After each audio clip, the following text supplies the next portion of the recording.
வணக்கம் ஃப்ரெண்ட்ஸ். பாண்டியன் ஸ்டோர்ல என்ன நடக்குதுன்னு ஒரு நட பார்த்துட்டு வரலாம் வாங்க.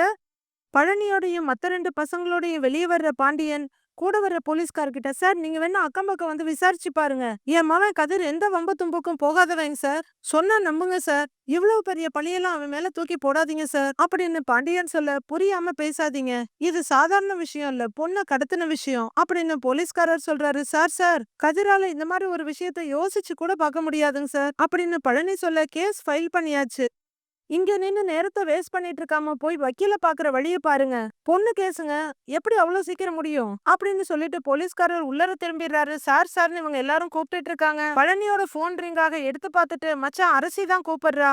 என்ன சொல்றதுன்னு கேட்க, டேய் இப்போதைக்கு எதுவும் சொல்ல வேண்டாம்." அப்படிங்கிற பாண்டியன், "டேய் அப்படியே வீட்டுக்கு போயிட்டு வக்கீல பார்த்துட்டு வந்துருவோமான்னு செந்தில் கிட்ட கேக்குறாரு. "அப்பா எனக்கு ரொம்ப பதட்டமா இருக்குப்பா. இவங்க என்னென்னமோ சொல்றாங்கப்பான்னு சரவணன் சொல்றாரு. "டேய் ஒண்ணும் பயப்படாதடா. வீட்ல எல்லாரும் பதறி போய் இருப்பாங்கடா. அப்படியே வீட்டுக்கு போயிட்டு ஸ்ரீனிவாசன் வக்கீலையும் பார்த்துட்டு வந்துடலாம். உங்ககிட்ட வக்கீல் நம்பர் இருக்குல்ல?" அப்படின்னு பாண்டியன் செந்தில் கிட்ட கேட்க, செந்தில் ஏதோ நினைவுல மூழ்கி போய் கிடக்குறாரு. "டேய் உங்ககிட்ட வக்கீல் நம்பர் இருக்குல்லடா?" அப்படின்னு பாண்டியன் கொஞ்சம் வேகமா கேட்க, இருக்குப்பா." அப்படின்னு செந்தில் சொல்ல, "சரி வா போகலாம்." "டேய் பழனி பாத்துக்கடா. ஏதாவது அவசரம்னா எனக்கு ஃபோன் பண்ணுடா." அப்படின்னு பாண்டியன் சொல்ல, "பாத்துக்கிறேன் பாத்துக்கிறேன் மச்சான். எனக்கு கையும் ஓடல காலும் ஓடல. என்ன பண்றதுனே தெரியல. நான் பாத்துக்கிறேன் மச்சான். நீங்க போயிட்டு வாங்கன்னு" பழனி சொல்றாரு. "வாடா போலான்னு" செந்திலோட கிளம்புற பாண்டியன் 2 எட்டு போயிட்டு திரும்பி பார்த்துட்டு, "இங்கே இருந்து பாத்துக்கங்கடா." அப்படின்னு சொல்ல, "அப்பா தம்பிய அடிச்சிட மாட்டாங்கல்லப்பா?" அப்படின்னு சரவணன் கேட்க, பாண்டியன் கண்ணுல கண்ணீரோட அப்படியே நிக்கிறாரு. அவரால பதில் சொல்ல முடியல. "மாப்பிள அவங்கெல்லாம் அடிக்க மாட்டாங்க. தைரியமா இருடா. நாம இங்க தானே இருக்கோம். நாம பாத்துக்கலாம். மச்சான் நீங்க போங்க. போய் சீக்கிரம் வக்கீல பாருங்க மச்சான்." அப்படின்னு பழனி சொல்ல, "டேய் எங்கேயும் போயிடாதீங்கடா. இங்கேயே இருங்கடா. நான் வந்துடுறேன்னு" சொல்லிட்டு பாண்டியனும் செந்திலும் கிளம்புறாங்க. வீட்ல ஒரு தூணுக்கு முட்டு கொடுத்து தலையில கைய வச்சுட்டு கோமதி அழுதுட்டு இருக்க. மீனா ஒரு பக்கமும் மயிலு ஒரு பக்கமும், "அழாதீங்க அத்தன்னு" சொல்லிட்டு இருக்காங்க. ஐயையோ என் புள்ளைய போலீஸ் புடிச்சுக்கிட்டு போயிட்டாங்க. எப்படி நான் அழாம இருப்பேன்? தங்கமான என் புள்ளைய என் கண்ணு முன்னாடியே தர தரன்னு இழுத்துட்டு போயிட்டாங்களே கடவுளே! ஐயோ! அப்படின்னு அழுதுட்டு இருக்காங்க கோமதி. "அத்த, கதிர் தம்பி எந்த தப்பும் பண்ணியிருக்காது." அப்படின்னு மயிலு சொல்ல, "அது எனக்கு தெரியும். ஆனா அவன போலீஸ் புடிச்சுக்கிட்டு போயிட்டாங்களே. நேத்து காலையில வேலைக்கு போகும்போதே என்கிட்ட தாண்டி சொல்லிட்டு போனான்." "ஐயோ ஐயையோ, ஒருவேளை என் முகத்துல முழிச்சிட்டு போனதுனாலதான் என் பிள்ளைக்கு இப்படி ஆயிப்போச்சோன்னு" மறுபடியும் வேகமா அழறாங்க கோமதி. ஐயோ இவங்களை எப்படிதான் கண்ட்ரோல் பண்றதுன்னு மீனா யோசிச்சுட்டு இருக்க. "ஐயோ என்னத்த இப்படி எல்லாம் பேசிட்டு இருக்கீங்க? அதுக்கும் இதுக்கும் என்ன சம்பந்தம்?" அப்படின்னு மயிலு கேட்டுக்கிட்டு இருக்காங்க. "ஐயோ என் புள்ள உனக்கு தெரிஞ்சவங்க தெரியாதவங்கன்னு எல்லாரும் நல்லா இருக்கணும்னு நினைப்பானே அவன். அவனை இப்படி புடிச்சிட்டு போயிட்டாங்களேடி." அப்படின்னு கதறி அழுதுட்டு இருக்காங்க கோமதி. "எல்லாரும் போயிருக்காங்கல்ல அத்த. கண்டிப்பா பேசி கூட்டிட்டு வந்துருவாங்க." அப்படின்னு மீனா நம்பிக்கையா சொல்றாங்க. "இப்படியே அழுது அழுது உங்களுக்கு ஏதாவது ஆயிட போகுது." அப்படின்னு மயிலு சொல்ல, "ஆகட்டும் போடி. என் புள்ள கஷ்டப்படுறத பாக்குறதுக்கு நான் போய் சேர்ந்துடுறேன். முருகா, ஒரு நாள் கூட என் புள்ளைக்கு நிம்மதி கிடையாதா?" அப்படின்னு கதறி அழுதுட்டு இருக்காங்க கோமதி. "அவருக்கு ஒண்ணும் ஆகாது. கதிர் வந்துருவான். கண்டிப்பா அவன் வந்துருவான். கண்டிப்பா வந்துருவான். அவனுக்கு ஒண்ணும் ஆகாது. அவனை விட்டுருவாங்க. அவன் வந்துருவான்." அப்படின்னு ரூமுக்குள்ள உட்கார்ந்து ராஜி அழுதுகிட்டே அவங்களுக்கே அவங்க சமாதானம் சொல்லிக்கிறாங்க. அங்க வர்ற மீனா சேர இழுத்து போட்டு அவங்களுக்கு எதிரில உட்கார்றாங்க. ராஜியோட கை மேல கைய வைக்கிற மீனா, "ராஜி கவலைப்படாத. கதிருக்கு எதுவும் ஆகாது. நீ பாரு அவனை வீட்டுக்கு கூட்டிட்டு வந்துருவாங்க பாரேன்." அப்படின்னு மீனா சொல்றாங்க. "நான் ஏன்க்கா கவலைப்பட போறேன்? எனக்கு தெரியாதா அவனை பத்தி? அவன் நல்லவன்க்கா. ரொம்ப ரொம்ப நல்லவன். தப்பு பண்றத பத்தி அவனால யோசிக்க கூட முடியாது. அவனாவது ஒரு பொண்ண கடத்துறதாவது. வேற எங்கேயோ தப்பு நடந்திருக்கு. ஆள மாத்தி கூட்டிட்டு போயிருக்காங்க. விசாரிக்கும் போது அவன் எந்த தப்பும் பண்ணாதவன்னு தெரிஞ்சிரும். ஆமா, அவன கண்டிப்பா வீட்டுக்கு அனுப்பி வச்சிருவாங்க." "எனக்கு தெரியும்னு" ராஜி சொல்ல, "நிஜமாவே நீ நம்பிக்கையா இருக்கியா? இல்ல நீ எனக்காக இப்படி பேசிட்டு இருக்கியான்னு" மீனா சந்தேகமா கேக்குறாங்க. கொஞ்சம் யோசிக்கிற ராஜி, "நான் நிஜமாவே நம்பிக்கையா தான்க்கா இருக்கேன். அவனை யார் நம்புறாங்களோ இல்லையோ நான் நம்புறேன்க்கா. அவனால இப்படிலாம் ஒரு விஷயத்த யோசிக்க கூட முடியாது. கொஞ்ச நேரத்துல கண்டிப்பா அவன் வீட்டுக்கு வந்துருவான். கண்டிப்பா வந்துருவான் எனக்கு தெரியும்." அப்படின்னு ராஜு கண்டினியூவஸா சொல்லிட்டு இருக்காங்க. அங்க வெளிய அத்தை தான் விடாம அழுதுகிட்டே இருக்காங்க. "வர்றியா? வா வா" அப்படின்னு ராஜியோட கைய பிடிச்சு மீனா வெளிய கூட்டிட்டு வர்றாங்க. "அத்தை" அப்படின்னு கூப்பிட்டுட்டு கோமதி பக்கத்துல ராஜு உட்கார, "ராஜி" அப்படின்னு ராஜியோட கைய பிடிச்சிட்டு அழ ஆரம்பிச்சிடுறாங்க கோமதி. "நீங்க எதுக்கு அழறீங்க இப்போ? நீங்க பெத்து வளர்த்த பையன் அவன். உங்களுக்கு தெரியாதா அவன பத்தி?" அப்படின்னு ராஜு கேட்க, "எனக்கு தெரியும்டி. ஆனா போலீஸ்காரங்க என்னென்னமோ சொல்றாங்களே." அப்படின்னு கோமதி கதறி அழ, "சொல்றவங்க என்ன வேணாலும் சொல்லட்டும் அத்த. விசாரிக்கும் போது உண்மை தெரியும்ல அவன் எந்த தப்பும் பண்ணாதவன்னு. போலீஸ்காரங்களே அவனை கொஞ்ச நேரத்துல வீட்டுக்கு அனுப்பி வைப்பாங்க பாருங்க. நீங்க வேணா பாருங்களேன்னு" ராஜு சொல்லவும், கோமதி அழுகைய நிறுத்தவே இல்லாம அழுதுகிட்டே இருக்காங்க. இங்க எதிர் வீட்ல வடிவு அழுதுகிட்டே இருக்க. என்னக்கா எதுக்கு இப்படி அழுதுகிட்டே இருக்கீங்க அப்படின்னு மாறி வந்து கேட்க, மாறி ராஜிக்கு மட்டும் ஏன் மாறி இப்படி எல்லாம் நடக்குது, கொஞ்சம் கூட நிம்மதியே இல்லாம ஆயிடுச்சேம்மா அவ வாழ்க்கை அப்படின்னு வடிவு சொல்ல, என்னக்கா பண்றது, இந்த வீட்ல பொறந்துட்டால பின்ன அவ வாழ்க்கை எப்படி இருக்கும் அப்படின்னு மாறி சொல்றாங்க. சின்ன வயசுல இருந்து ராஜி எதுக்காகவுமே அழுது நான் பார்த்ததே இல்லம்மா. நான் அவளை அழவிட்டதும் இல்ல. ஆனா கொஞ்ச நாளாவே அவ அழறத மட்டும்தான் நான் பாத்துக்கிட்டு இருக்கேன். இத என்னால தாங்கவே முடியல மாறி. இப்ப பாரு கதிர போலீஸ் புடிச்சிட்டு போயிருக்காங்க. ஏதோ பொண்ண கடத்திட்டான் அது இதுன்னு ஏதேதோ சொல்றாங்க. எனக்கு ரொம்ப பயமா இருக்குமான்னு வடிவ அழறாங்க. ஏங்கா அந்த தம்பிய பார்த்தா அப்படியா தெரியுது? பாண்டியன் என் பிள்ளைங்களை எப்படி வளர்த்திருக்காங்கன்னு நம்மளுக்கும் தெரியும். இந்தா நம்ம வீட்லயும் ஒண்ணு இருக்கே, நாம வளர்த்த தருதல, அது அப்படி ஏதாவது செய்யக்கூடிய வாய்ப்பு இருக்கு. ஆனா கதிர் அப்படியெல்லாம் செஞ்சிருக்க மாட்டாங்கா. செய்யக்கூடிய வாய்ப்பே இல்ல.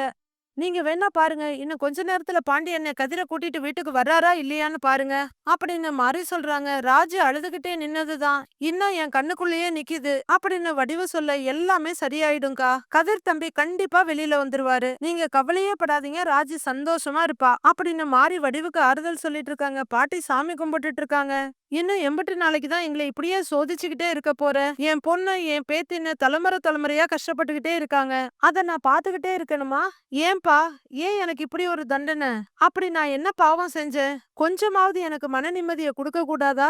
என் பேரன் கதிர் ரொம்ப நல்ல பையன். நிச்சயமா அவன் தப்பு பண்ணிருக்க மாட்டான். எப்படியாவது அவனை காப்பாத்தி கொடுத்துருன்னு சாமிய கும்பிட்டுட்டு வெளியே வர்றாங்க பாட்டி. வெளியே சோஃபால உட்கார்ந்திருக்க முத்துவேல் கிட்ட வந்து பாட்டி உட்கார்றாங்க. ஏன் முத்து, பாவம் யா ராஜி அங்க உட்கார்ந்து அழுதுகிட்டே இருப்பா.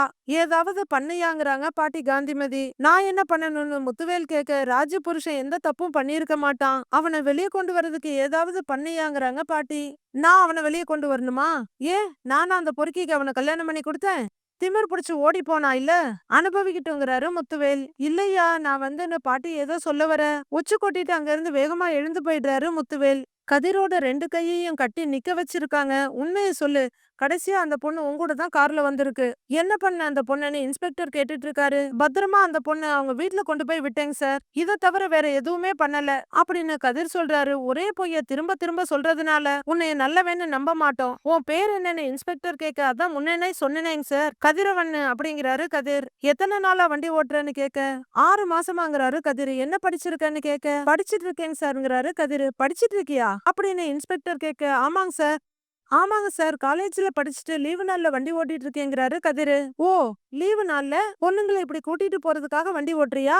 அந்த பொண்ணு எத்தனை நாளா உனக்கு தெரியும்? ஃப்ரெண்ட்ஸோட போறேன்னு வீட்ல சொல்ல சொல்லிட்டு எங்க கூட்டிட்டு போன? சொல்றா, அந்த பொண்ணு எங்க அப்படின்னு இன்ஸ்பெக்டர் கேக்குறாரு. சார் அந்த பொண்ணு நான் நேத்து வீட்ல விட்டுட்டேங்க சார் அப்படின்னு கதிர் சொல்றாரு. டேய், அவங்க வீட்டுக்கு வரலன்னு அவங்க அப்பா சொல்றாரு. எங்கடா போச்சு அந்த பொண்ணு அப்படின்னு இன்ஸ்பெக்டர் கேட்க, அதாங்க சார் எனக்கும் புரியல. சத்தியமா அந்த பொண்ணு அவங்க வீட்டு தெரு முனையில தாங்க சார் விட்டேன் அப்படின்னு கதிர் சொல்ல, ஏன் வீட்ல இறக்கி விடலன்னு கேக்குறாரு இன்ஸ்பெக்டர். அந்த பொண்ணு தாங்க சார் வேணான்னு சொல்லுச்சு அப்படின்னு கதிர் சொல்ல, புதுசு புதுசா கதை சொல்றானே ஐயா. போன வாங்கி பாத்தீங்களா ஐயா அப்படின்னு இன்ஸ்பெக்டர் கேட்க, கதிரேசன் சார் பாத்துக்கிட்டு இருக்காருங்க ஐயாங்கிறாரு ஒரு போலீஸ்காரர். நீ சொல்றத நான் நம்புறேன். திரும்பி வரும்போது தெருமுனையில இறக்கி விட்ட, எங்க கூட்டிட்டு போனேன்னு இன்ஸ்பெக்டர் கேக்குறாரு. சார் மதுரைக்கு தான் அவங்க வண்டியை புக் பண்ணாங்க. முதல்ல இந்த பொண்ணு ஏறினாங்க, அப்புறம் கொஞ்ச நேரத்துல 2 பசங்க ஏறினாங்க சார். அப்புறம் பிரச்சனை ஆரம்பிச்சிருச்சுங்க சார் அப்படின்னு கதிர் சொல்ல, அந்த பசங்க எல்லாம் யாரு? உன் ஃப்ரெண்ட்ஸான்னு இன்ஸ்பெக்டர் கேக்குறாரு. சொல்றா, உன் ஃப்ரெண்ட்ஸான்னு இன்ஸ்பெக்டர் கேட்க, கதிர் அமைதியா இருக்காரு. யோ, இவன் தனி ஆள் இல்ல, ஃப்ரெண்ட்ஸோட சேர்த்து 3 பேரு, மொத்தம் 3 பேர் சேர்ந்து கடத்தி இருக்காங்க. சரி, இப்ப அந்த பொண்ணு எங்கடா இருக்கா அப்படின்னு இன்ஸ்பெக்டரா ஒரு கதையை உருவாக்கிட்டு கேட்க, சார் எனக்கு தெரியலங்க சார், அந்த பொண்ணுக்கு நிஜமாவே பிரச்சனை ஆகிருக்குங்க சார். சார் நான் சொல்றத கொஞ்சம் கேளுங்க சார், அந்த பொண்ணுக்கு தேடி கண்டுபிடிங்க சார்ங்கிறாரு கதிரு. ஏய் ஏய், நீ சொல்றத நான் கேட்கணுமா? சரிடா சொல்லு, நான் கேக்குறேன் சொல்லுங்கிறாரு இன்ஸ்பெக்டர். ஃபர்ஸ்ட் அந்த 2 பசங்க ஏறினதையும், அதுக்கப்புறம் முன் சீட்ல இருந்தவன் பின் சீட்டுக்கு போனதையும், அந்த பசங்க ஃப்ரூட்ஸ் வாங்க போனதும், ஏங்க இவங்க 2 பேரும் யாரு, உங்க ஃப்ரெண்ட்ஸா அப்படின்னு கதிர் கேட்டதையும், காலேஜ்ல என் கூட படிக்கிற பசங்க அப்படின்னு அந்த பொண்ணு சுபா சொல்றதையும், அவங்க பேச்சு நடவடிக்கை எதுவுமே சரியில்லையேன்னு கதிர் கேட்டது, இதுவரைக்கும் இவங்க என்கிட்ட இப்படி நடந்துகிட்டதே இல்ல, இன்னைக்கு ரொம்ப வித்தியாசமா நடந்துக்கிறாங்கன்னு சுபா சொல்றது, எங்க கூட இன்னும் 3 பேர் வர்றதா இருந்துச்சு, எல்லாரும் சேர்ந்து போற மாதிரி தான் பிளான், ஒரு நாளைக்கு மதுரைக்கு போலான்னு தான் சொன்னாங்க, இப்ப திடீர்னு கொடைக்கானல் போலாமான்லாம் கேக்குறாங்க, எனக்கு ரொம்ப பயமா இருக்குண்ணா அப்படின்னு சுபா சொன்னதையும், அதுக்கப்புறம் வண்டி ஸ்டார்ட் ஆகலன்னு கதிர் நிறுத்திட்டு அவங்க 2 பேரையும் தள்ள வச்சுட்டு அவங்க கீழ இறங்கி தள்ள ஆரம்பிச்சதும், "ஏங்க நீங்க பயப்படாதீங்க, நான் பாத்துக்கிறேன்னு" கதிர் சொன்னது. அந்த பசங்க 2 பேரையும் அம்போன்னு அப்படியே விட்டுட்டு வண்டிய எடுத்துட்டு ஃபாஸ்ட்டா வீட்டுக்கு வந்தது. தெரு முனைக்கு வந்ததும், "இங்க நிறுத்துங்க, இங்க நிறுத்திருங்கன்னு" அந்த பொண்ணு சொல்றது. "இல்லங்க வீட்டுக்கு முன்னாடியே விட்டுர்றேன் உங்களன்னு" கதிர் சொல்றது. "இல்ல, இல்ல வேண்டான்னு காலையிலேயே தனியா போனேன். இப்பவும் தனியா வரேன்னு எங்க அப்பா 1000 கேள்வி கேட்பாரு" அப்படின்னு தெருமுனையிலேயே இறங்கி சுபா போனதுன்னு எல்லாத்தையும் சொல்றாரு கதிரு. என்ன வச்சு விசாரிக்கிறதுக்கு பதிலா அந்த பசங்கள கண்டுபிடிச்சீங்கன்னா, அந்த பொண்ணையும் கண்டுபிடிச்சு காப்பாத்த முடியுங்க சார். ப்ளீஸ் சார் அத பண்ணுங்க சார்ன்னு கெஞ்சுறாரு கதிரு. "ஓ! நாங்க எப்படி வேலை செய்யணும்னு நீ எங்களுக்கு சொல்லி தர்றியா?" அப்படின்னு இன்ஸ்பெக்டர் கேட்க, "சார் சார் அப்படிலாம் இல்லங்க சார். அந்த பொண்ணுக்கு எதுவும் ஆயிடக்கூடாது இல்லங்க சார். அதுக்காக தாங்க சார் சொல்றேங்கிறாரு கதிரு. டேய் டேய் அந்த பொண்ணு மேல உனக்கு அவ்வளவு அக்கறையா? நானும் 17 வருஷமா யூனிஃபார்ம் போட்டுட்டு இருக்கிறேன். உன்ன மாரி எத்தனை பேரை பார்த்திருப்பேன். டேய் உண்மையை சொல்ல போறியா இல்லையாடா அப்படின்னு இன்ஸ்பெக்டர் கேட்க, சார் நான் சொல்றதுதாங்க சார் உண்மை அப்படின்னு கதிர் சொல்ல, டேய் ராஸ்கல்னு ஓங்கி ஒரு அறை விடுறாரு இன்ஸ்பெக்டர். எங்கடா வச்சிருக்க அந்த பொண்ண சொல்றா அப்படின்னு இன்னொரு போலீஸ்காரர் கிட்ட இருந்து லத்திய வாங்கி அவரோட கழுத்துல வைக்கிறாரு இன்ஸ்பெக்டர். சார் எனக்கு தெரியாதுங்க சார், நிஜமாவே அந்த பொண்ணு எங்க இருக்காங்கன்னு எனக்கு தெரியாதுங்க சார். அந்த பொண்ணை காப்பாத்துனது தவிர நான் வேற எதுவும் பண்ணலைங்க சார். நம்புங்க சார், அந்த பொண்ணு காணாம போனதுக்கு எனக்கு எந்த சம்பந்தமும் இல்லைங்க சார் அப்படின்னு கதிர் சொல்ல, உங்ககிட்ட இப்படி எல்லாம் பேசினா வேலைக்கு ஆகாது அப்படிங்கிற இன்ஸ்பெக்டர் லத்தியாலேயே அடிக்கிறாரு. சொல்லுடா சொல்லு, உண்மையை சொன்னா அடி வாங்காம தப்பிப்ப, இல்லன்னா உன் வாயில இருந்து உண்மை வர வரையிலும் விடவே மாட்டேன், அடிச்ச கொன்னுடுவேன் அப்படின்னு இன்ஸ்பெக்டர் சொல்ல, சார் நான் சொல்றதுதாங்க சார் உண்மை, நான் எந்த தப்பும் பண்ணலைங்க சார், அந்த பொண்ணை நான் கடத்தலைங்க சார், சொன்னா நம்புங்க சார்னு கதிர் சொல்றாரு. சொன்னதையே திரும்ப திரும்ப சொல்லிட்டு இருக்க, சொல்லுடா சொல்லுடா சொல்ல போறியா இல்லையான்னு படபடன்னு அடி வெளுத்துக்கிட்டு இருக்காரு இன்ஸ்பெக்டர். கதிர மயக்க வர வரலாம் அடிச்சுட்டு உண்மையை சொல்றான்னு கேட்டுக்கிட்டே இருக்காரு இன்ஸ்பெக்டர்.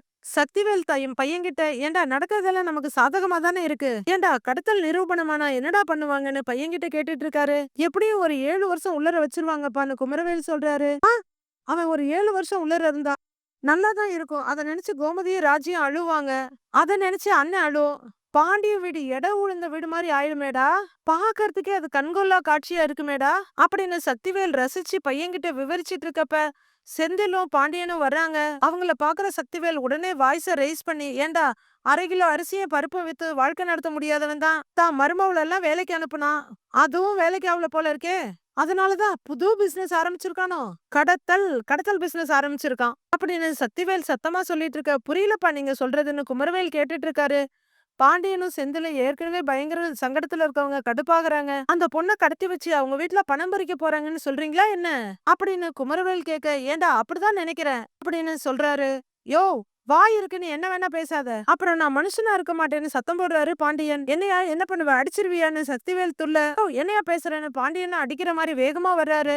டேய் என்னடா பண்ணிருவேன்னு சக்திவேல் கத்திக்கிட்டே, முதல்ல நீ என் தங்கச்சிய கடத்தின, அதுக்கப்புறம் உன் மவன் என் அண்ணன் மகளை கடத்திட்டு போனான், அவங்க 2 பேருக்கும் நீ கல்யாணம் பண்ணி வச்ச அப்படின்னு சக்திவேல் சொல்ல, அப்பா இவரெல்லாம் ஒண்ணும் கல்யாணம் பண்ணி வைக்கல, அவனே ராஜிய திருச்செந்தூர்ல கல்யாணம் பண்ணிக்கிட்டு தான் வீட்டுக்கே கூட்டிட்டு வந்திருக்கான், அவரு வர்ற வரைக்கும் இவருக்கு ஒண்ணுமே தெரியவே தெரியாதான் அப்படின்னு குமரவேல் சொல்றாரு. டேய் இதெல்லாம் இவன் போடுற நாடகம்டா, இவன் தான் அவனுக்கு ஐடியாவே கொடுத்திருப்பான், என்ன இருந்தாலும் அனுபவிஸ்தான் இல்ல அப்படின்னு சக்திவேல் சொல்றாரு. தேவையில்லாம பேசுறீங்கிறாரு செந்தில். டேய் அடங்குடா, இப்ப அடுத்ததா உன் பையன் ஒரு பொண்ணை கடத்திட்டு வந்திருக்கானே, என்ன பண்ண போறீங்க, எங்க வீட்டு நகை ஆட்டைய போட்ட மாதிரி அந்த பொண்ணு வீட்டுல இருந்த நகையையும் பணத்தையும் ஆட்டைய போட போறீங்களா, இல்ல அந்த பொண்ணுக்கு ஆரத்தி எடுத்து வீட்டுக்குள்ள கூப்பிட்டு வச்சுக்க போறியா, யோய் அந்த பொண்ணை யாருக்கு கட்டி வைப்ப, ஓம் அவனே அந்த பொண்ணை 2ஆம் கல்யாணம் பண்ணிக்குவானா அப்படின்னு சக்திவேல் கேட்டுட்டு இருக்காரு. யோ யார பார்த்து என்ன வார்த்தை பேசிட்டு இருக்க அப்படின்னு பாண்டியன் கேட்க, ஏய் உன்னைய பார்த்து தான் பேசுறேன், உன் பையனோட ஒழுக்கத்தை பத்தி தான் பேசுறேன் அப்படின்னு சக்திவேல் சொல்ல, யோ வாய மூடியா, என் மகனை நான் ஒழுக்கமா தான் வளர்த்திருக்கேன் அப்படின்னு பாண்டியன் சொல்றாரு. ஒழுக்கமா வளர்த்த மகனை தான் போலீஸ் வீடு தேடி வந்து கூட்டிட்டு போகுதா, அதுவும் பொண்ணை கடத்தின கேஸுக்கு, அம்பட்டு மட்டமானவனுங்களாடா நீங்க, அம்பட்டு கேடு கெட்டவனுங்களாடா நீங்க அப்படின்னு சக்திவேல் பேசிட்டே போக, ஏன்னு கத்திட்டு பாண்டியன் அவரோட சட்டையை புடிச்சிடுறாரு. உடனே குமரவேல் பாண்டியனை தள்ள வர செந்தில் அவங்கள 2 பேரையும் தள்ளுறாரு. சக்திவேலும் பாண்டியனும் ஒரு பக்கம் சண்டை போட்டுட்டு இருக்க, குமரவேலும் செந்திலும் இன்னொரு பக்கம் சண்டை போடுறாங்க, யார் மேல கைய வைக்கிறேன்னு. இன்னொரு தடவை என் மவனை பத்தி தப்பா பேசினா உன் கழுத்தை இங்கேயே அறுத்து போட்டு போயிருவேன் பாத்துக்கன்னு பாண்டியன் சட்டையை புடிச்சு திட்டிட்டு இருக்காரு. ஏய் மானம் கிட்டவனுங்களா, யார் வீட்டுல வந்து யாருகிட்ட என்னடா பேசிட்டு இருக்கிற நீன்னு சக்திவேல் கத்திட்டு இருக்காரு. உன்னை எல்லாம் சும்மா விட்டு வச்சது தப்புடான்னு குமரவேல் சட்டையை புடிச்சிட்டு செந்தில் சொல்றாரு. இந்த சத்தத்தை கேட்டுட்டு உள்ள இருந்து வடிவு மாறி பாட்டி முத்து எல்லாரும் வர்றாங்க. பாண்டியன் கோவமா சக்திவேலை தள்ளிவிட அவரு போய் அண்ணன் கையில விழறாரு. என் மேல கைய வச்சுட்டானே அவனை வெட்டாம விட மாட்டேன்னு சக்திவேல் சொல்லிட்டு இருக்காரு. தம்பியை தடுத்து நிறுத்துற முத்துவேல், எதுக்கு இப்ப வீட்டு வாசல்ல நின்னு கலாட்டா பண்றேன்னு பாண்டியன் கிட்ட கேக்குறாரு. யோ கலாட்டா பண்ணது நான் இல்ல, உன் தொம்பி அப்படின்னு பாண்டியன் சொல்ல, அண்ணே இவன் பையனை போலீஸ் புடிச்சிட்டு போச்சுல்ல, அந்த கோவத்தை வந்து என் மேல காமிக்கிறானே அப்படின்னு சக்திவேல் சொல்றாரு. பையனை ஒழுங்கா வளர்க்க துப்பு இல்ல, உனக்கு கோவம் வேற வருதான்னு முத்துவேல் கேக்குறாரு. யோ வாய மூடியா, பாண்டி அவன் பசங்களை நல்லாதான் வளர்த்திருக்கான், அதுவும் ஒழுக்கமா தான் வளர்த்திருக்கான் அப்படின்னு பாண்டியன் சொல்றாரு. ஒழுக்கமா வளர்த்த புள்ளையதான் போலீஸ் கூட்டிட்டு போனாங்களா? எதுக்கு கூட்டிட்டு போனாங்க? விருது கொடுக்கறதுக்கா அப்படின்னு முத்துவேல் நக்கலா சொல்லிட்டு இருக்கா. யோ நிறுத்தியா அப்படின்னு பாண்டியன் கத்திட்டு இருக்காரு. வண்டி ஓட்ட போறதா சொல்லிட்டு பொண்ணுங்களை கடத்துறதுதான் உன் பையன் பண்ற வேலையா?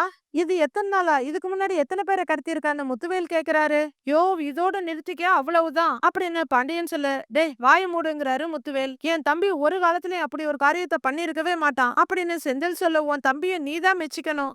பூரா கூட்டம் கிரிமினல் கூட்டமா தானே இருக்கீங்க அப்படின்னு சக்திவேல் சொல்ல. யோ யார் கிரிமினல், யார் கிரிமினல்னு பாண்டியன் மறுபடியும் சக்திவேல் சட்டையை பிடிக்கிறாரு.